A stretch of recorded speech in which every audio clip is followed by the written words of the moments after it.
ہیں، اور بخاری شریف، مسلم شریف، ترمذی شریف، مسند احمد میں ہے۔ اللہ پاک کے آخری نبی صلی اللہ تعالیٰ علیہ وسلم نے بڑی پیاری مثال عطا فرمائی، فرمایا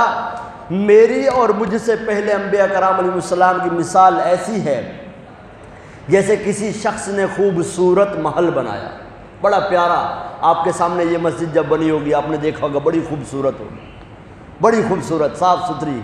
اجلی اجلی، چمکی چمکی۔ تو سید عالم صلی اللہ تعالی وسلم فرمایا مثال ایسے ہی ہے جیسے کسی آدمی نے بڑا ہی خوبصورت حسین و جمیل محل بنایا، اور اس محل میں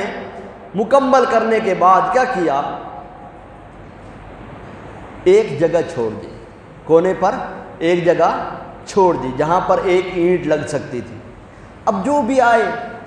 اس بندے کے محل کو دیکھنے کے لیے دیکھے کہ کیسا ہے یار محل، بڑا عالی شان ہے، بڑا زبردست ہے، بڑا بہترین ہے، اس کے اندر بڑی ہی خوبصورتی اور کاریگری کا مظاہرہ کیا گیا ہے۔ لیکن جب وہ اس اینٹ کی جگہ پر پہنچے کہ یار یہ کیا چکر ہے، یہ جگہ کیوں خالی ہے، یہ جگہ کیوں خالی ہے، اگر یہ لگ جاتی تو محل مکمل ہو جاتا۔ سید عالم صلی اللہ علیہ وسلم فرماتے ہیں کہ میری اور مجھ سے پہلے انبیاء کی مثال ایسے ہی ہے کہ محل نبوت میں تمام انبیاء کرام تشریف لاتے گئے، محل بنتا چلا گیا، بنتا چلا گیا، بنتا چلا گیا، ایک اینٹ رہ گئی تھی، ایک فرد رہ گیا تھا محل نبوت کا، فرمایا وہ میں ہوں، میں آ گیا، محل مکمل ہے۔ اب اس محل میں کسی قسم کا کوئی رخنہ اندازی نہیں ہو سکتی، اب جو بھی کرے گا رخنہ اندازی کرے گا، اب جو بھی کرے گا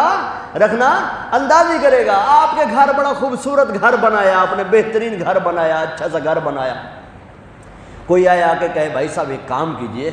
میں یار یہ چاہتا ہوں کہ آپ نا یہ جو بلاک آپ نے لگایا ہے نا اس کو توڑ دیں، اس کی جگہ میں یہ بلاک لائے ہوں یہ لگا دیجیے، کیا خیال آپ کا، ٹھیک ہے، صحیح ہے، بلاک توڑ دیتے ہیں، یہ جو آپ نے دیوار لگائی ہے نا اس کو توڑ دیتے ہیں، میں بڑا اچھا بلاک لے کر آیا ہوں میں لگاتا ہوں۔ آپ کہیں گے بھائی صاحب یا تو آپ کسی سائکسٹ کے پاس جائیں اپنا دماغ کا علاج کروائیں، یا تو یہاں سے دفع ہو جائیں، آپ میرا گھر توڑنے کے لیے آ گئے ہیں،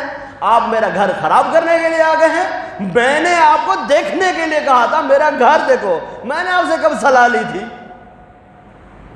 اللہ تبارک و تعالیٰ نے انبیاء کرام علیہ السلام کو مبعوث فرما دیا،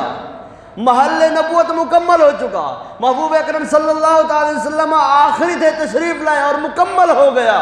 اب کوئی بے وقوف کھڑا ہو کر کہے کہ میں بھی نبی ہوں، اس کو کہیں گے کہ یہ گدھا ہے، یہ اس کا دماغ خراب ہے، یا یہ نفسیاتی ہے، یہ سٹیا گیا ہے، یا پھر اس کے اندر کوئی اور مرض لاحق ہو گیا ہے جس کی وجہ سے یہ اس طرح کے دعوے کر رہا ہے۔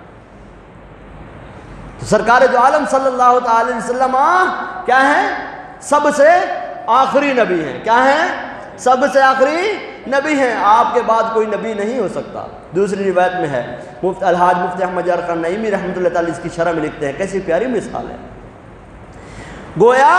نبوت نورانی محل ہے، انبیاء کرام علیہ السلام گویا کہ اس کی نورانی اینٹیں ہیں، حضور اکرم صلی اللہ علیہ وسلم گویا کہ اس محل کی آخری اینٹ ہیں جس کی تکمیل ہوئی۔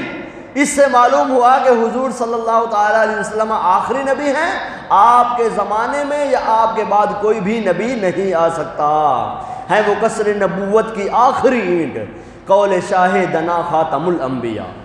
ہیں، وہ کسر نبوت کی آخری اینٹ، قول شاہ دنا خاتم الانبیاء، حضور اکرم صلی اللہ علیہ وسلم خود فرما چکے کسر نبوت مجھ پر مکمل ہے، مجھ پر مکمل ہے۔ آپ صلی اللہ علیہ وسلم فرماتے ہیں میرے بعد کوئی نبی نہیں ہے۔